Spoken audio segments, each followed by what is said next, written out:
بہت سارے میسج آئے ہیں حکیم صاحب، جو جلدی مسئلہ چل رہا ہے آج کل پاکستان کے اندر، اس کے بارے میں بھی کوئی نسخہ بتائیں تاکہ مخلوق خدا کو فائدہ ہو، کیونکہ کچھ طریقہ علاج ایسا ہے کہ کچھ دن تک وہ اگر میڈیسن وغیرہ دوائیں کھائی جائیں تو وقتی طور پہ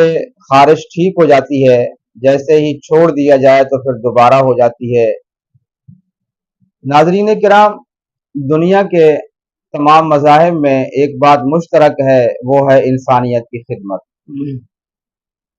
اور اللہ تعالیٰ اپنے کلام پاک میں ارشاد فرماتا ہے وَإِذَا مَرِضْتُ فَهُوَ يَشْفِينِ، اور میں جب بیمار ہوتا ہوں تو مجھے اللہ شفا دیتا ہے۔ حضرت ابراہیم علیہ السلام کے بارے میں آیا، انہوں نے یہی کہا، اور آپ صلی اللہ علیہ وسلم کا ارشاد ہے انا عند ظن عبدی، بندے کا جیسا گمان ہوتا ہے ویسے اللہ تعالیٰ اس کے ساتھ معاملہ فرماتا ہے۔ دیکھیں، اگر آپ کو ہربل طریقہ علاج کے اوپر اعتماد ہے تو بہت اچھا نسخہ ایک میں عرض کر دیتا ہوں، اور ہمارے مکتب کے اوپر الحمدللہ ہم خارش والے لوگوں کو یہ استعمال کرواتے ہیں، بہت فائدہ ہوتا ہے، اور 1 سے 2 ہفتے میں بندہ ٹھیک ہو جاتا ہے اور خارش ٹھیک ہو جاتی ہے۔ نسخہ نوٹ فرما لیں، مردار سنگھ، یہ اس کو مردہ پتھر بھی کہتے ہیں، یہ 50 گرام، اور 20 گرام اس میں گندھک آملہ سار، اس کو دونوں کو پیسنا ہے، پیس کے خالص سرسوں کے تیل میں تقریباً 100 گرام کے اندر یہ دونوں دوائیں ڈال دینی ہے، پیس کے اچھے طریقے سے پیسنا ہے، اور اس کو رکھ دینا ہے۔ اچھے صابن کے ساتھ نہا کر روزانہ رات کو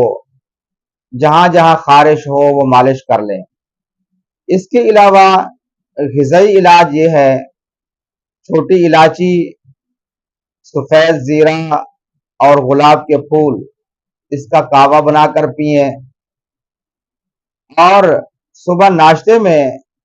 دودھ والی سوئیاں یا 5 قسم کے فروٹ چاٹ بنا کر ناشتے میں استعمال کریں، اور بڑے کا گوشت، چاول اور لال مرچ سے پرہیز کریں۔ بہت اچھا نسخہ بتایا ہے، انشاءاللہ 1 سے 2 ہفتے میں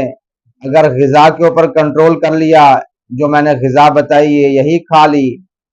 اور اس کے ساتھ کعوہ بھی استعمال کر لیا، تو انشاءاللہ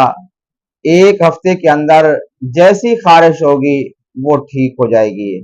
اللہ تعالیٰ آپ کا میرا حامی و ناصر ہو، اور اللہ تعالیٰ تمام انسانیت کو جن کو کوئی بیماری ہے، چاہے روحانی بیماری ہے یا جسمانی بیماری ہے، اللہ تعالیٰ اس کو شفا عطا فرمائے۔ آمین ثم آمین۔